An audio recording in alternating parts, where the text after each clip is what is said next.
Commander, good to see you. You've been with CSEC a while. Have you seen much action? Well, not as much as you, but yeah, I've seen some interesting things. I'll bet you have. Anything in particular that stands out? I remember this Solarian geneticist I was sent to investigate. That case was a bit disturbing. What happened? Why were you investigating them? I was tasked with tracking black market trade on the Citadel. Most of it harmless, nothing I needed to pursue. But during the course of my investigation, I noticed an increase in the trade of body parts, organs mostly. We usually get a few of those, but not the numbers I was seeing. We weren't sure if there was a new black market lab or if some freak was harvesting organs from citizens. You've seen this before on the Citadel? Every so often, some lab sells unwanted parts through the black market, but they're not as bad as the psychos. I remember this one L-Corps diplomat we caught in my first year on the job. He was hacking people up and selling their organs. Had the station in a bit of a panic. But this case wasn't that clear-cut. Turns out there was more going on than we first realized. So how did you figure out what was happening? First, we got a hold of a sample and ran DNA tests. The weird thing was, the match led us to a Turian who was still alive and was very convinced he'd never lost his liver. After a bit of digging, I discovered this Turian worked briefly for Dr. Salion, the geneticist. So I went to his lab hoping to find evidence of cloned organ development, but there was nothing. No Solarian hearts, no Turian livers, not one Krogan testicle. You're kidding, right? Why would anyone want Krogan testicles? Some Krogan believe that testicle transplants can increase their virility, counteract the effects of the genophage. It doesn't work, but that doesn't stop them from buying. They'll pay up to 10,000 credits each. That's 40,000 for a full set. Somebody's making a killing out there. What did you do about the geneticist? I brought in some of his employees for interrogation to see if I could get them to talk. While I was interviewing one of them, I came across something suspicious. You mean threaten? Was that really necessary? Maybe, maybe not. Either way, it paid off. One of my detainees started bleeding profusely during the interview. We offered to patch him up and he got frantic, freaked out. I ordered a full exam to find out what was going on. Our medics found incisions all over his body, some of them fresh. That was our big break. These people weren't just Dr. Salion's employees. They were test tubes, walking, living test tubes. He was growing parts inside these people? Exactly. He cloned their organs right inside their own bodies, then he harvested them and sold them off. Most of the victims were poor. He'd pay them each a small percentage of the sales, but only if the organs were good. Sometimes an organ wouldn't grow properly, so he'd just leave it in them. Most of them were a mess, but only on the inside, hidden so nobody could see it. I hope he got what he deserved. That's the worst part. We never caught him. Why not? What the hell happened? He ran, blew his lab, grabbed some of his employees, and headed for the nearest space dock. By the time I found out, his ship was already leaving. He threatened to kill his hostages if we tried to stop him. But you went after him anyway, right? I ordered Citadel Defense to shoot him down, but CSEC headquarters countermanded my order. They were worried about the hostages, worried about civilian casualties if the ship was destroyed so close to the Citadel. I told them those hostages were dead anyway. He just used them to make more organs, but they wouldn't listen. Well, it's not worth the risk. You pursue the vessel and disable it. That's the best choice. They sent the military after him, but he got away just the same. Yes, they did. I went to Palin and told him what I thought of him and his policies. He said if I didn't like it, I could quit. Well, I almost did. All they had to do was disable that ship, stop him from running. Maybe the hostages die, maybe they don't, but at least we stopped the bastard responsible for it all. If you don't care about the fate of those hostages, then you're no better than he is. You're just a terrorist with a badge. Yeah, maybe you're right. It doesn't make it any easier, but I see your point. Just wish I could have stopped him. That's all. Do you have any idea what happened to Dr. Salion? I sent out feelers from time to time, hoping to find something. I thought I'd found him a while back. He changed ships and changed his name to Dr. Hart, his idea of a joke, I guess. I told the military, but they weren't convinced it was him. I got the transponder frequency for his new ship, but I just can't get anyone to check it out. I'll check out the coordinates when I get a chance. I was hoping you'd say that, but Commander, take me with you when you go. If it's Saleon, I want to be there when you find him.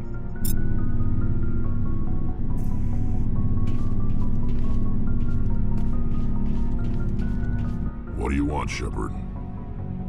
Why did you become a mercenary? Lots of reasons. Such as?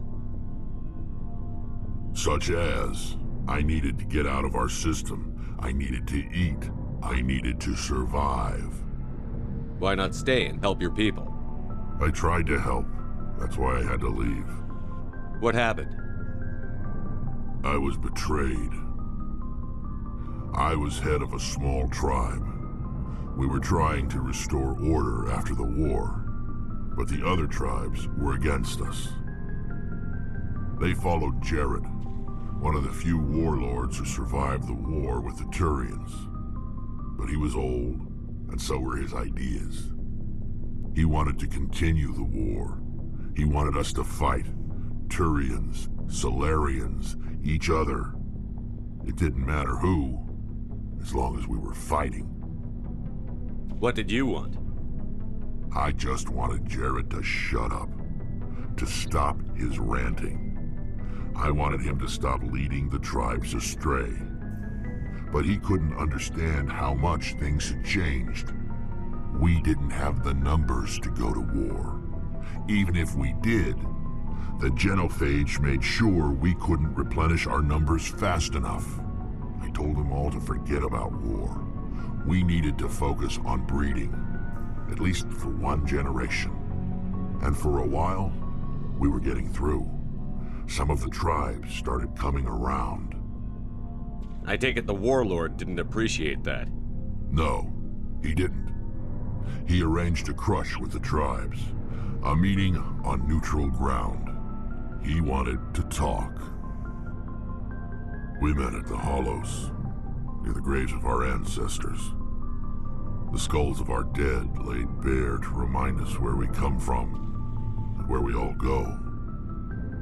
It's as sacred as any Krogan place can be. Violence is forbidden. It sounds like a trap to me. You must have suspected as much. I did.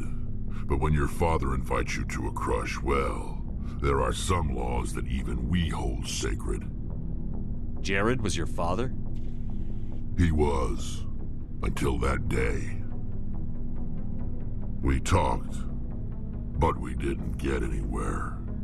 When it was clear that I wouldn't join him, he gave the signal. His men leapt from the graves of our ancestors like Krogan undead. The few that were loyal to me died quickly. I escaped with my life, but not before I sank my dagger deep into my father's chest. That is why I left, and that's why I'll never go back. So long, Rex. Shepard. Shepard?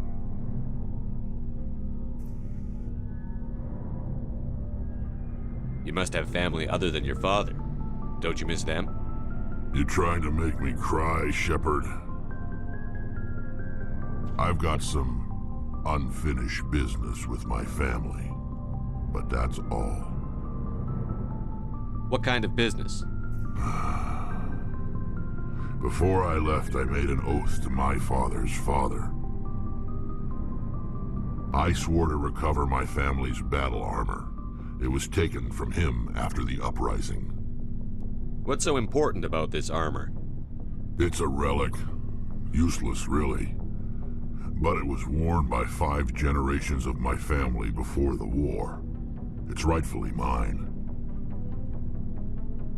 Originally, it was taken by the Turian military. We weren't allowed armor or weapons after the war. Now, it's in the hands of Ton Actus, a Turian scum who collects relics from the war. He's made millions selling Krogan artifacts that were stolen from my people. He's got several bases where he stores his goods. All fortified and guarded. I just don't know which base has my family's armor. Just tell me where to start looking. I'll upload the data to your nav system. But Commander, I want to be there when you find him.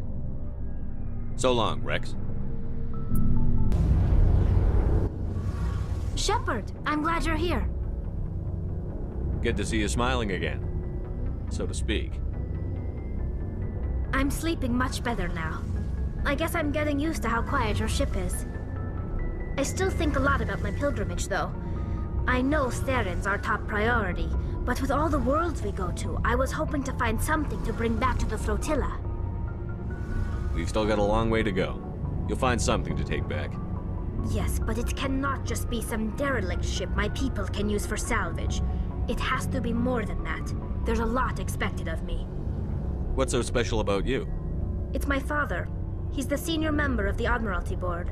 He's one of only 5 people who can overrule the decisions of the Conclave for the good of the migrant fleet. My father is responsible for the lives of 17 million people. Our entire race is in his hands, and I'm his only child. So are you some kind of heir to the Quarian throne or something? No, it doesn't work that way. My father's position isn't hereditary. I'll probably never serve on the Admiralty Board myself. Officially, I'm just the same as any other citizen. But it doesn't work that way in practice. People have always treated me differently because of who my father is. You must get all kinds of special privileges. I probably had it easier than most growing up, but it's not all good. People like my father have enemies, and they're not above using me to get to him. It must be tough on you. My people place a high value on family and ancestry. There's an unspoken expectation that I'll live up to my father's example. Everyone's waiting for me to do something great on my pilgrimage, something that will forever change our lives for the better. If I don't, it's like I failed, and that reflects badly on both me and my father. The work you're doing here is more important than anything any Quarian has ever done before. Yes, I know. But you have to understand Quarian culture. We're a very insular society. The events beyond the flotilla don't much matter to the average citizen. Our greatest dream is that one day we'll return to our homeworld and drive out the Geth. But even if we stop Saren, that's not going to happen. There's still millions of Geth behind the veil. Until they're gone, our exile will continue. What would you need to bring back to make everyone happy? Something that would help us better understand the Geth. They've changed significantly since the exile. They've continued to evolve. We've done our best to study them, but it's not easy. They're very reclusive. Until recently, they never went beyond the borders of the Veil. And all the Geth we run into now are under Saren's control. We'd need to find Geth operating on their own, independently. But I don't want this to get in the way of our mission, Shepard. First, we stop Saren. Then I'll worry about my own problems. Tell me about your people. Our lives aren't easy. Resources are scarce, and we are constantly on the move. Everything we do must in some way contribute to the continuation of the migrant fleet.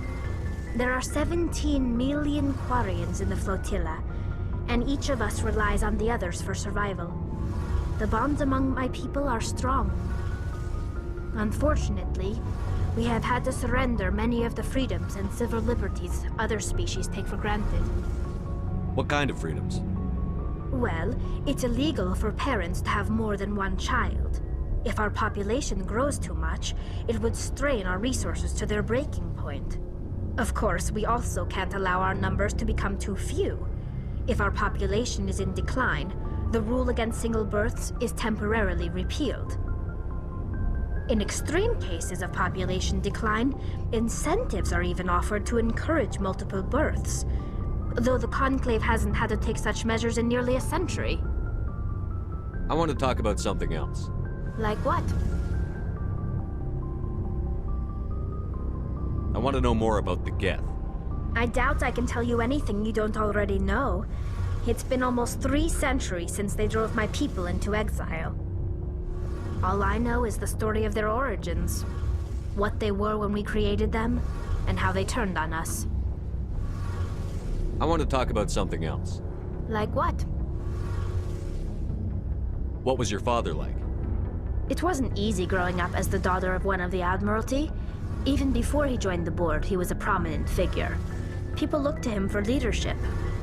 He had to set an example, and he expected the same of his daughter.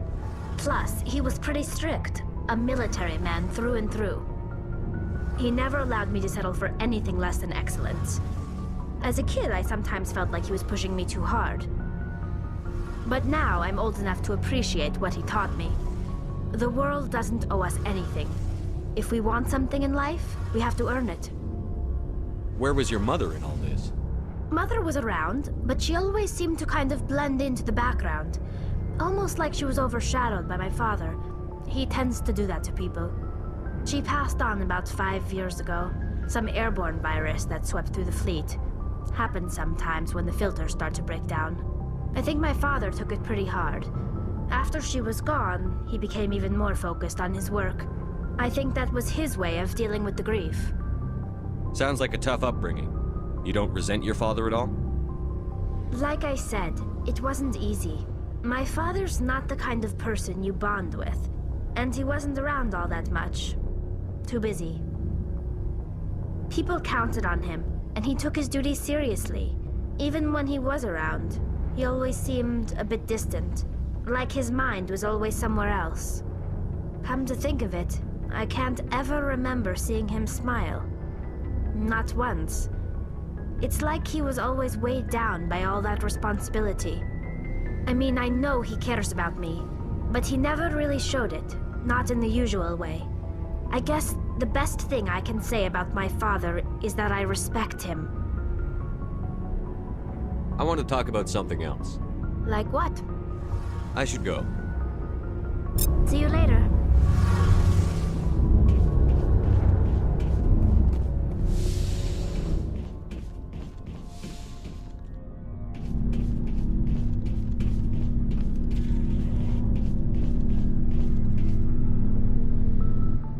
Commander? What's your opinion on the last mission? You mean the Rachni, right? They were dangerous, Commander. They proved that 2,000 years ago. I think it was a mistake to let them go. But that wasn't my call to make. It was yours. You know, you really should talk to T'Soni about her mom. She has to be hurting. Just saying, Commander. Do you have a few minutes to talk one-on-one? Sure. I was just watching some mail from home. Oh, before I go, we saw Caden in a news vid about the Normandy. He's cute. Later, sis. Let's pretend this never happened. The damage is done, Williams. Oh, shoot me now. One of my sisters. That's Sarah, the youngest. What's up? You didn't come by to eavesdrop on family mail. Your family seems to be important to you.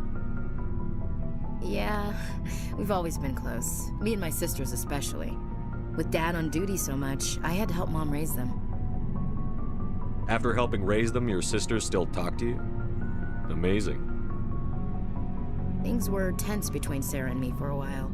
Then we bonded. Sounds like your father wasn't around much. Wasn't your family stationed near him? Dad always wanted to serve in space, but he wanted us to have real ground under our feet. He'd say, space is beautiful, but you can't raise a family there. I cannot rest from travel. I will drink life to the lees. All times I've enjoyed greatly, have suffered greatly, both with those that loved me and alone. For always roaming with a hungry heart, much have I seen and known, cities of men and manners, climates, councils, governments. I didn't know you liked classical literature. Ulysses was my dad's favorite poem. Every time he shipped out, he recorded me reading it. He had a dozen versions when he retired. Does he still like it? I sure hope so. I read it to his grave every time I go home. Dad passed on a few years back. He's probably still watching, though. You mean from wherever we go after death? Dead on, Skipper. He's with God now. That's not a problem with you, is it? That I believe in God? Everyone has the right to believe what they want. Says so in the Alliance Charter. Only with fancier words. I'm glad you're open-minded about it. I've met a few people who are really weirded out by my faith. Because I work in space, I can't believe in a higher power? Jeez. Hello, have you people looked out the window? How can you look at this galaxy and not believe in something? I should get back to my duties. Didn't mean to take up so much of your time. Do you have a few minutes to talk one-on-one? I should get back to my duties, Skipper. Rifles don't maintain themselves. Not yet, anyway. I wouldn't mind talking more later, though. Dismissed, Chief. Sir.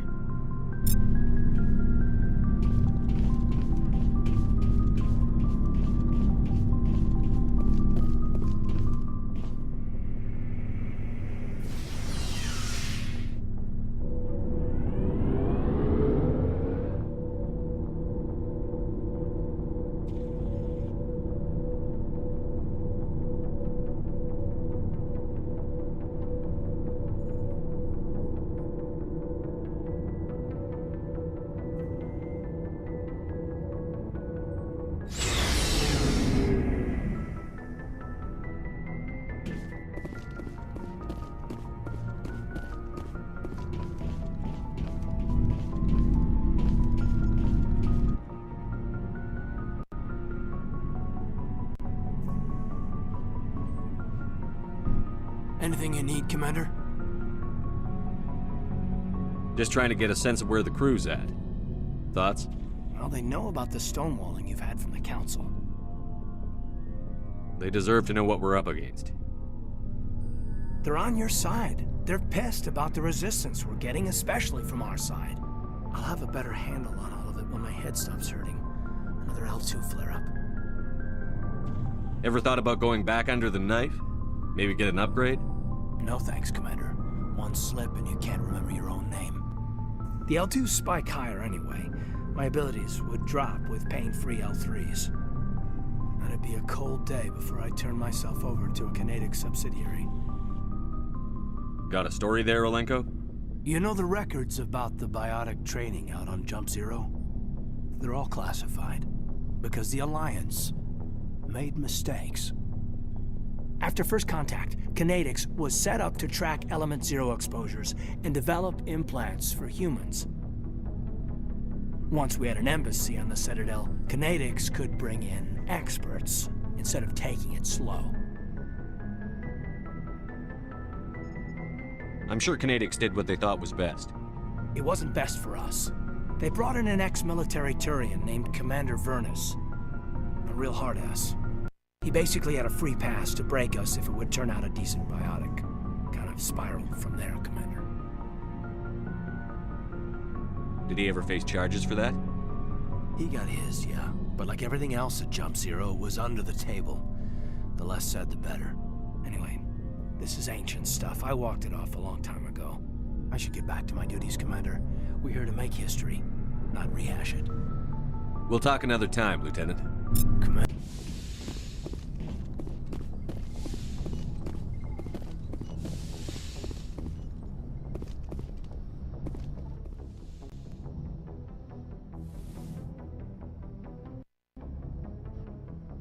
If you are here to talk about Benezia's death, you need not bother.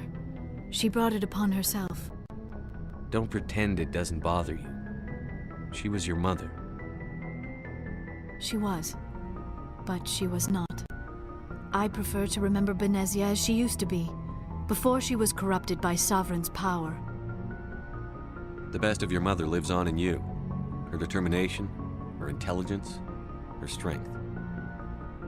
That is kind of you to say. I appreciate your concern, but I am fine.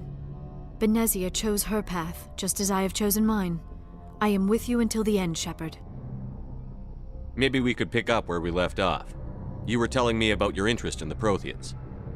Actually, I think I was talking about my interest in you, and making a fool of myself in the process. As I said, I am not used to dealing with people, especially humans. I did not really know much about your species when we first met, Shepard. I found it hard to take humanity seriously. Your kind always seemed so rushed and high-strung. We don't have the luxury of time.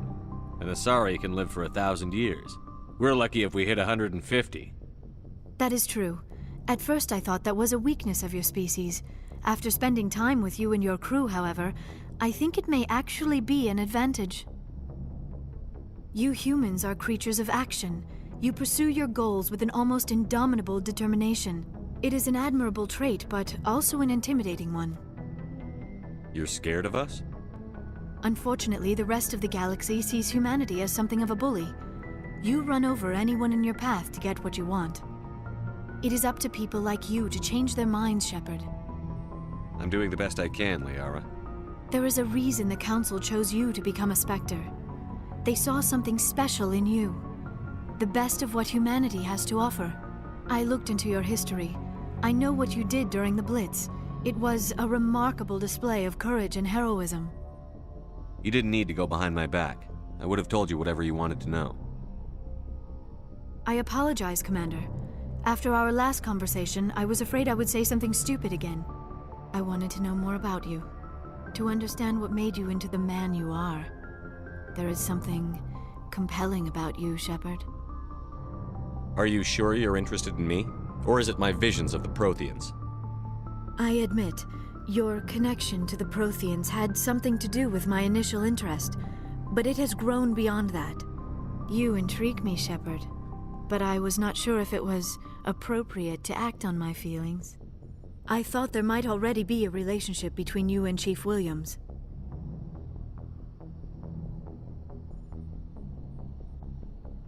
Williams and I are just friends, nothing more.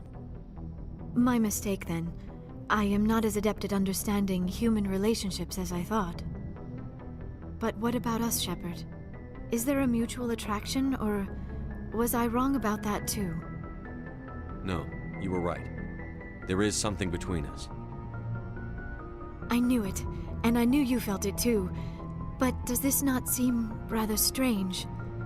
Why do I feel so close to you? We have only known each other a short time. We are from two different species. We have almost nothing in common. This makes no sense. These things never make sense. They just happen, and we get swept up in the storm.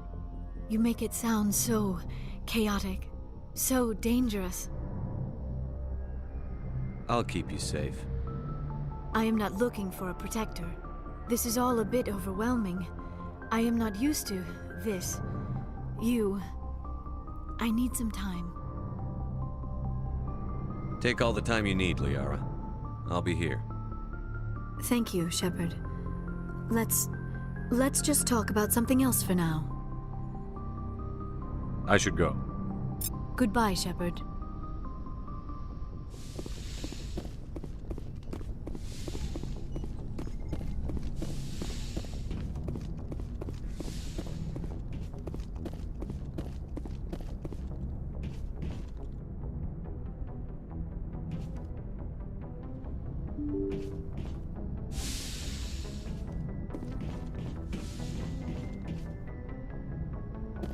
Good timing, Commander. We got a transmission coming in from the Citadel. Top priority clearance. I'll take it in the comm room.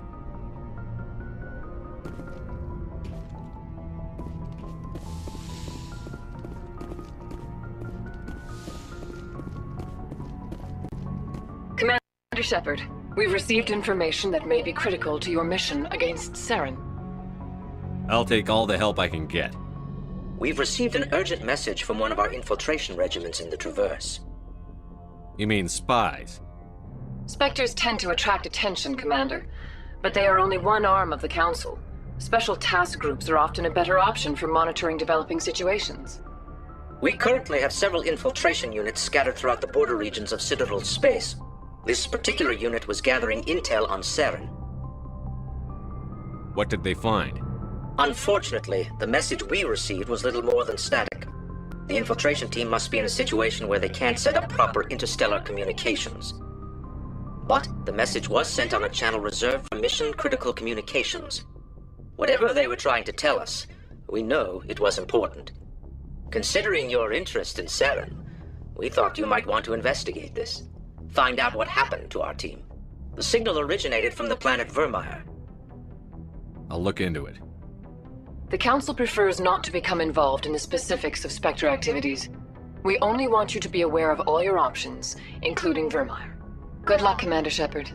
We will keep you advised if we learn anything else.